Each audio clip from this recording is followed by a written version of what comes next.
Le petit chaperon rouge, raconté par le site mondedespetits.fr. Voici l'histoire d'une petite fille, très jolie, qui adore mettre le bonnet de velours rouge que lui a offert sa grand-mère. Elle le porte si souvent que tout le monde l'appelle Petit Chaperon Rouge.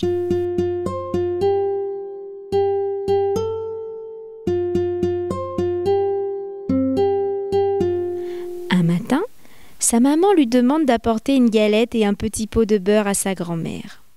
« Tiens, Petit Chaperon Rouge, porte ce panier à Mère Grand. Elle est malade et affaiblie. Sois bien sage en chemin, ne t'éloigne pas du sentier, tu pourrais faire de mauvaises rencontres. »« Je serai sage, » promit le Petit Chaperon Rouge.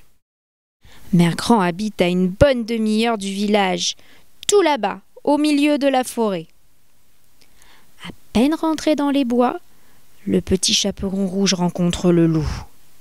Elle ne le connaît pas et ne sait pas qu'il est méchant et menteur. « Bonjour, Petit Chaperon Rouge. Où vas-tu ?»« Bonjour, monsieur le loup. Je vais dans la forêt apporter une galette et du beurre à ma grand-mère qui est malade. » « La forêt est splendide ce matin.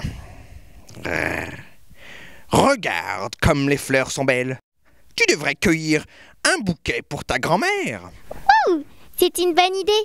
Merci, monsieur le loup. Oh, comme il est méchant ce loup.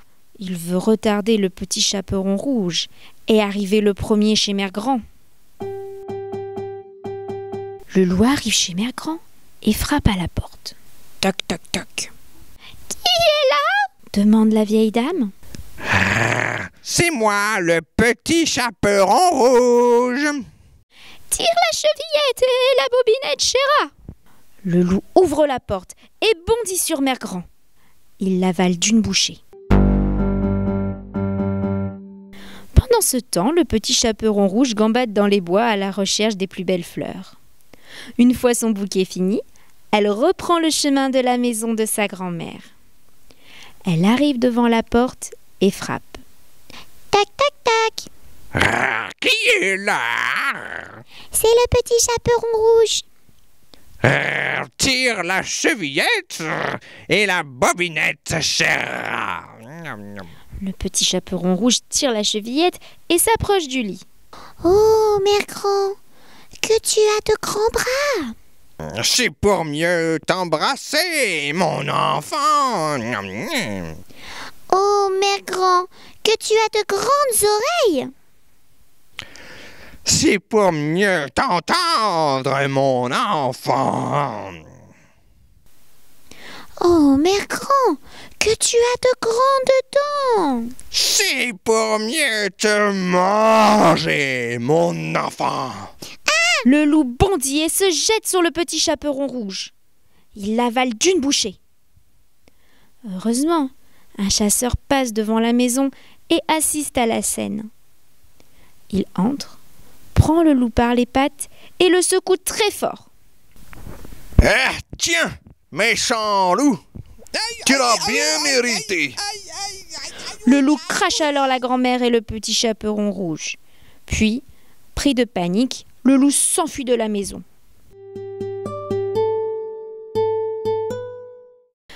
Mère Grand et le Petit Chaperon Rouge, heureuses d'être sauvés, remercient le chasseur. Ils partagent leur galette avec lui. Quant au Petit Chaperon Rouge, elle se promit de ne plus désobéir à sa maman. Voici l'histoire des 3 petits cochons, racontée par le site mondedespetits.fr.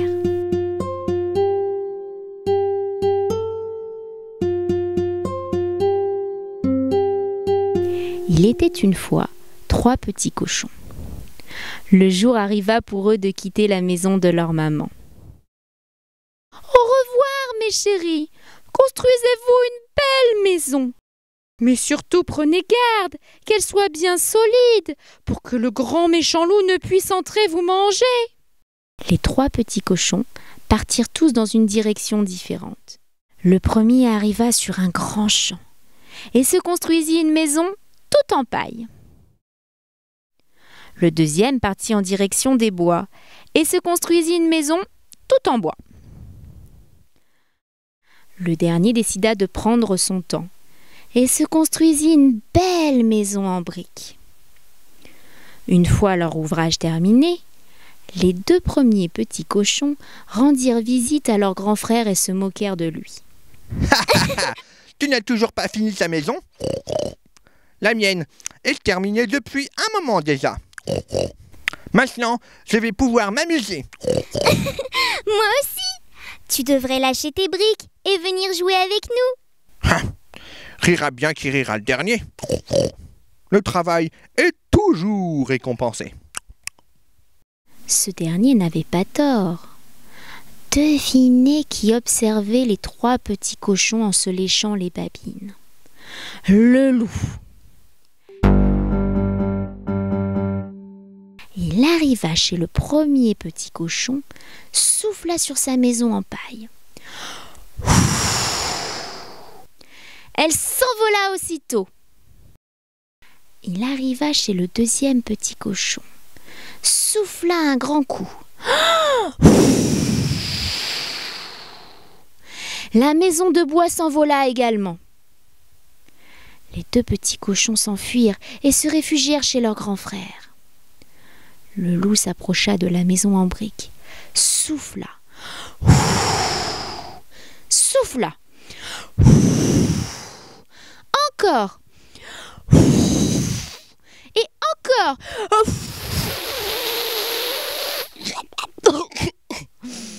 Mais la maison ne bougea pas. Je ne vais pas me laisser faire.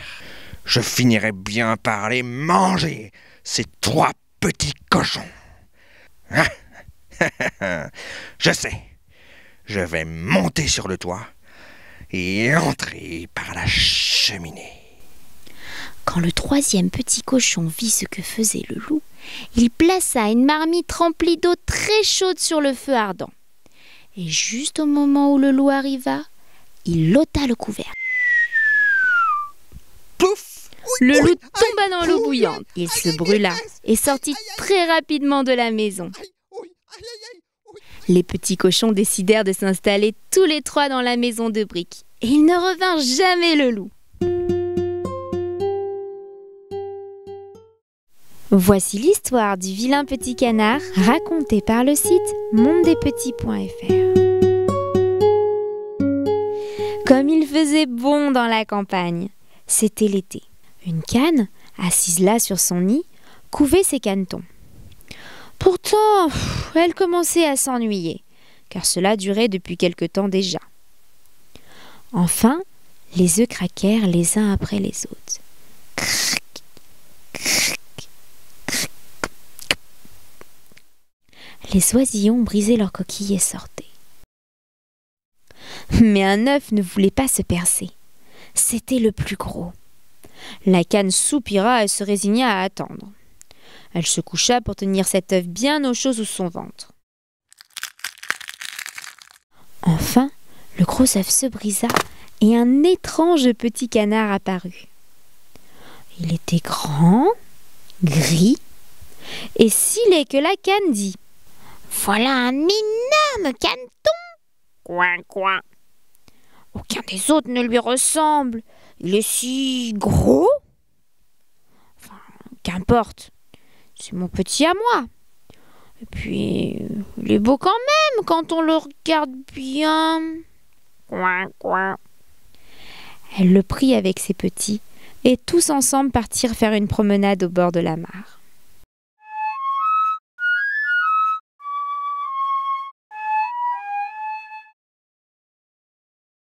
Le lendemain, il faisait un temps splendide. La canne décida de présenter ses petits aux animaux de la basse-cour. C'est là que les malheurs commencèrent pour notre vilain petit canard. Lorsque les autres l'aperçurent, ils lui sautèrent dessus et l'attaquèrent. « Ah, celui-là, nous n'en voulons pas !» Et aussitôt une canne lui mordit le cou. « Ah, il est grand, il est trop laid !» dit le dindon. La maman canne fit alors tout son possible pour le défendre. « Ah, mais laissez-le tranquille !»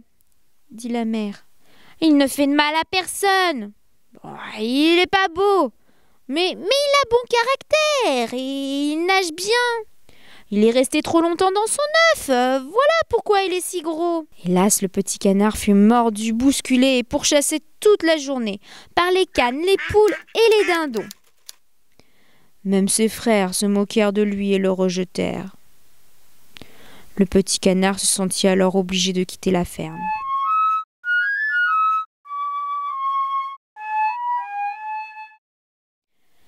Il partit alors à la recherche d'une famille voulant bien l'accueillir.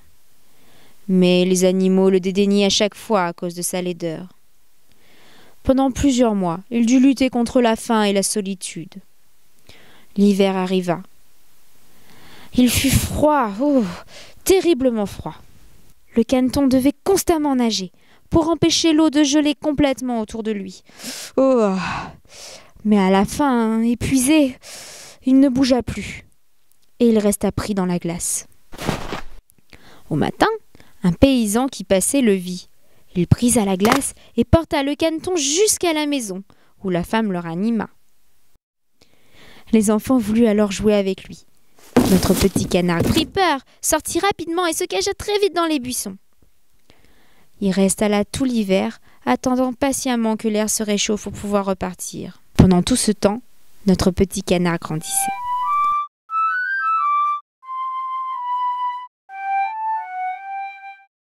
Puis un jour, le soleil se leva enfin et se mit à briller. C'était enfin le printemps. Alors, il éleva ses ailes, se retrouva dans un beau jardin plein de pommiers et de fleurs. Là, les lilas embaumés et leurs longues branches vertes tombaient jusqu'au fossé.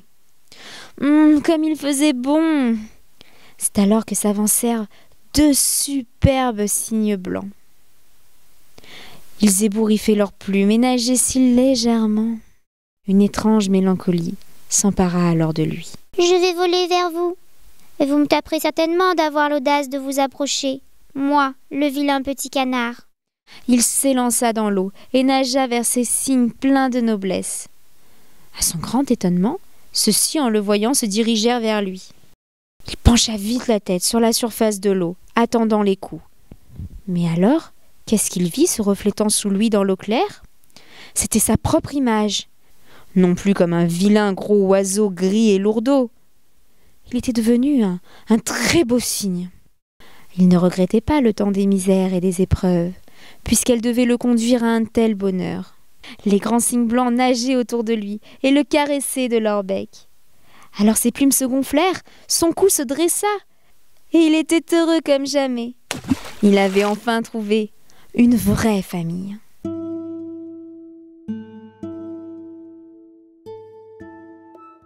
Voici l'histoire de Boucle d'Or et les 3 ours, racontée par le site mondedespetits.fr.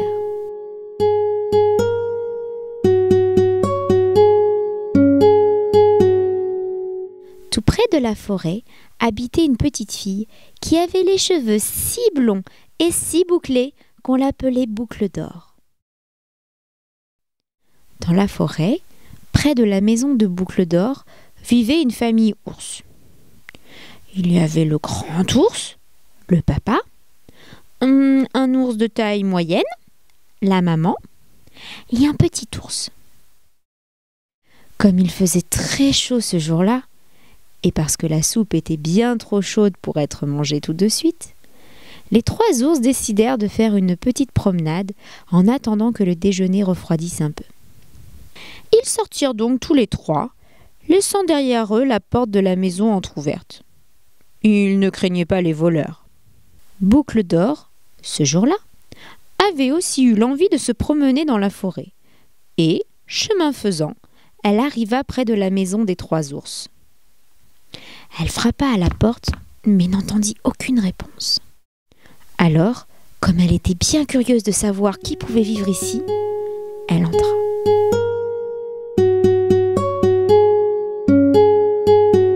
En arrivant dans la salle à manger, elle remarqua sur la table 3 bols de soupe. Elle s'approcha du grand bol, celui du grand ours, goûta la soupe, il la trouva bien trop chaude. Elle s'approcha alors du moyen bol, celui de la maman ours, goûta la soupe et la trouva bien trop salée. Elle s'approcha enfin du petit bol, celui du petit ours, goûta la soupe et la trouva tellement à son goût qu'elle la mangea jusqu'à la dernière goutte.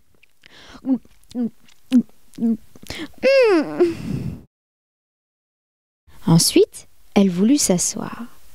Elle s'assit sur la grande chaise, celle de Papa Ours, mais la trouva bien trop haute.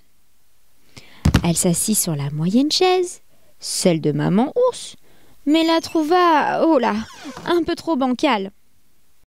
Elle s'assit alors sur la petite chaise, mais comme Boucle d'Or était trop lourde, elle cassa. Oh, c'est pas grave, Se dit-elle. continuons la visite. Elle vit alors un escalier au bout de la pièce et entreprit de le monter. Arrivée en haut, elle vit une grande chambre à coucher dans laquelle se trouvaient 3 lits. Un grand, un moyen et un petit. Elle se coucha sur le grand lit, celui de Papa Ours évidemment. Mais elle le trouva trop dur. Alors elle se coucha sur le moyen lit, celui de Maman Ours bien entendu. Mais elle le trouva trop mou. Enfin elle se coucha sur le petit lit, celui du petit ours, cela va de soi, et elle le trouva tout à fait comme il faut. Alors elle s'y endormit.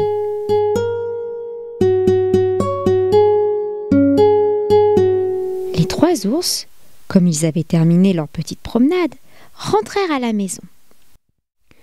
Le Papa Ours, voyant son bol, s'écria : « Oh, quelqu'un a touché à ma soupe !»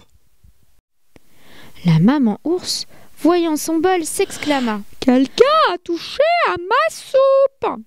Le petit ours, regardant son bol, dit : « Quelqu'un a mangé toute ma soupe !» Papa Ours avança dans la pièce et vit sa chaise. « Oh, quelqu'un s'est assis sur ma chaise !» Maman Ours, s'avançant alors vers sa chaise, affirma : « Quelqu'un s'est assis sur ma chaise !» Et le petit ours, comme il se doit, s'approchant à son tour, pleurnicha : « Quelqu'un a cassé ma chaise !» D'un grand pas décidé, Papa Ours se dirigea vers l'escalier qu'il grimpa 4 à 4, suivi par Maman Ours et le petit ours qui séchait ses larmes. Papa Ours, une fois dans la chambre, avança vers son lit. « Oh, quelqu'un s'est couché sur mon lit !» Maman Ours, s'approchant aussi, dit : « Quelqu'un s'est couché également sur mon lit !» Et le petit ours s'étonna alors. « Il y a quelqu'un sur mon lit !» Boucle d'Or, réveillée par la voix des ours, ouvrit les yeux et vit les 3 ours penchés au-dessus d'elle. Bien sûr, les ours n'étaient pas méchants, mais elle eut très peur, et voyant la fenêtre ouverte, elle s'y précipita et sauta par-dessus pour courir vite jusqu'à chez elle. Voilà ce qui arrive quand on rentre chez les gens sans y être invité. Les 3 ours ne la revinrent plus jamais.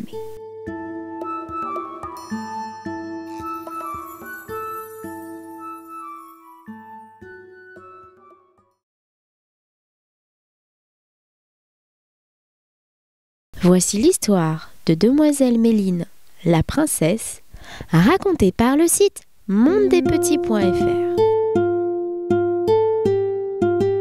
Il était une fois un prince qui avait demandé la main de la fille d'un roi puissant.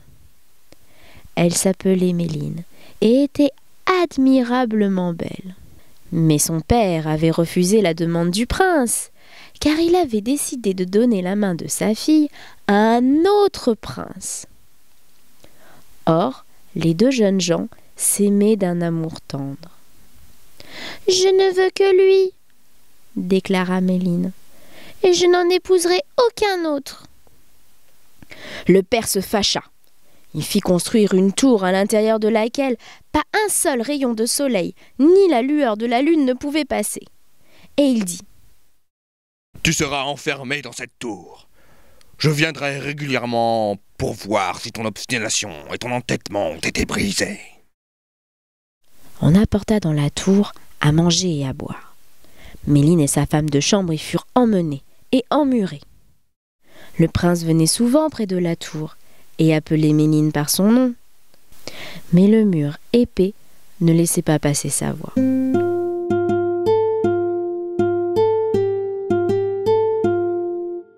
Et le temps passa. Elle n'avait plus aucune nouvelle, et la nourriture commençait à s'épuiser. Méline dit alors : « Il n'y a pas d'autre moyen, nous devons tenter de percer le mur. » Elle prit le couteau à pain et commença à gratter et à fouiller le mortier pour essayer de dégager une pierre. Lorsqu'elle était fatiguée, sa femme de chambre la remplaçait. Elles travaillèrent ainsi longtemps, jusqu'à ce qu'elles arrivassent à détacher une pierre. Puis une deuxième, puis une troisième. Et au bout de 3 jours, elles purent enfin voir le premier rayon de soleil. Finalement, la brèche fut suffisamment grande pour qu'elles puissent voir dehors.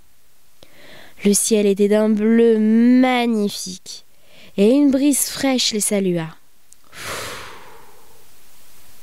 Mais quel spectacle s'ouvrait à leurs yeux! Du palais lui-même, il ne restait plus que des ruines. La ville et les villages autour étaient brûlés, et les champs étaient en friche. On ne voyait pas âme qui vive. Lorsqu'elles eurent agrandi la brèche dans le mur, suffisamment pour pouvoir se glisser au travers, elles sautèrent à terre. Mais que faire? L'ennemi avait dévasté tout le royaume. Elles se mirent à marcher, au hasard, pour trouver un autre pays. Mais elles ne trouvèrent ni un toit pour se réfugier, ni une seule personne qui leur tende un morceau de pain. Tout allait si mal qu'elles finirent par arracher des orties pour se nourrir. Finalement, elles arrivèrent dans une grande ville. Un cuisinier eut pitié d'elles et leur permit de rester pour l'aider à la cuisine.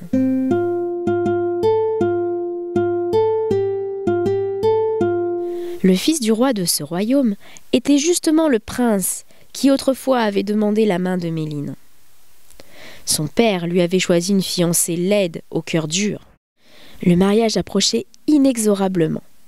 La fiancée était déjà là, mais à cause de sa laideur, elle ne s'était jamais montrée. Elle s'était enfermée dans sa chambre, et Méline lui apportait à manger directement de la cuisine. Le jour de la noce arriva, et la mariée devait accompagner son futur époux à l'église. Consciente de sa laideur, elle avait honte de se montrer en public. Elle dit alors à Méline : « C'est ton jour de chance. Je me suis tordu le pied et je ne peux pas bien marcher. Tu mettras ma robe et tu me remplaceras lors du mariage. Si tu n'obéis pas, tu le paieras de ta vie. » Méline fut obligée d'obéir. Elle dut se vêtir de la magnifique robe de mariée et se parer de ses bijoux. Lorsqu'elle entra dans la salle royale, tout le monde fut frappé par sa beauté. Le roi dit à son fils : « C'est la mariée que je t'ai choisie et que tu conduiras à l'autel. » C'est le portrait même de Méline, pensa-t-il. Si je ne savais pas que ma bien-aimée est enfermée depuis des années dans sa tour, je croirais, ma foi, que je l'ai devant moi. Il offrit son bras à la mariée et la conduisit à l'église.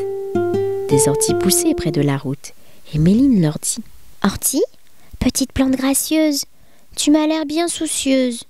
Ne t'inquiète pas, je n'ai pas oublié le temps du chagrin refoulé, le temps où tu fus ma seule pitance, peu douce et crue, mais en abondance. » Qu'est-ce que tu dis ? Rien. Je pensais juste à la princesse Méline. La connais-tu ? Mais non. Comment pourrais-je la connaître ? J'en ai juste entendu parler. Le marié prit un collier de très grande valeur et lui passa au cou. Ils entrèrent dans l'église et devant l'autel, le prêtre lia leurs mains et les maria. Sur le chemin du retour, Méline ne prononça pas un mot. De retour au palais, elle courut aussitôt dans la chambre de la mariée, ôta la belle robe, rangea les bijoux et remit sa robe. Elle ne garda que le collier que le marié lui avait passé autour du cou devant l'église. La nuit tomba, et la méchante princesse devait être conduite dans la chambre du prince. Elle voila son visage pour que le prince ne s'aperçût pas de la supercherie. Le prince demanda : « Qu'as-tu dit aux orties près de la route? À quelle ortie? Je parle pas aux orties, moi. Si tu ne leur as pas parlé, alors tu n'es pas la vraie mariée. Mais la mariée trouva la parade. Attends, s'écria-t-elle. Elle sortit de la chambre et s'en prit à Méline. Servante! Qu'as-tu dit aux orties près de la route? Je n'ai dit que cela. Ortie, petite plante gracieuse, tu m'as l'air bien soucieuse. Ne t'inquiète pas, je n'ai pas oublié le temps du chagrin refoulé, le temps où tu fus ma seule pitance, peu douce crue, mais en abondance. Ah, cela te coûtera la vie! Elle retourna vite près du prince. Ça y est, je me rappelle maintenant de ce que j'ai dit aux orties. Et elle répéta les paroles qu'elle venait d'entendre. Et où est le collier que je t'ai donné devant la porte de l'église? Le collier? Le collier, tu m'as pas donné de collier, hein? Si tu ne le sais pas, tu n'es pas la vraie mariée. Il lui arracha son voile et vit son visage incroyablement laid. Comment es-tu arrivée là? Et qui es-tu? Je suis ta fiancée promise. Mais j'avais peur que les gens se moquent de moi. C'est pourquoi j'ai ordonné à la petite Souillon de mettre ma robe et d'aller à l'église à ma place. Où est cette fille? Où est cette fille? Je veux la voir. Va la chercher. La méchante princesse sortit de la chambre et dit au serviteur que sa femme de chambre était une faussaire et qu'il fallait sans tarder l'amener dans la cour et lui couper la tête. Les serviteurs attrapèrent Méline et voulurent l'emmener. Mais Méline se mit à crier et à appeler au secours si fort que le prince entendit sa voix et arriva en courant. Il ordonna qu'on relâche la jeune fille sur le champ. On apporta la lumière et le prince put voir que la jeune fille avait autour du cou le collier en or qu'il lui avait donné. C'est toi la vraie mariée. Pendant le trajet vers l'église, tu as parlé de la princesse Méline. Tu lui ressembles tant. Je suis Méline, celle qui par amour pour toi fut emprisonnée dans un cachot obscur. Mais aujourd'hui enfin, le soleil a de nouveau brillé pour moi. On nous a mariés à l'église et je suis ta femme légitime. Ils s'embrassèrent et vécurent heureux jusqu'à la fin de leur jour.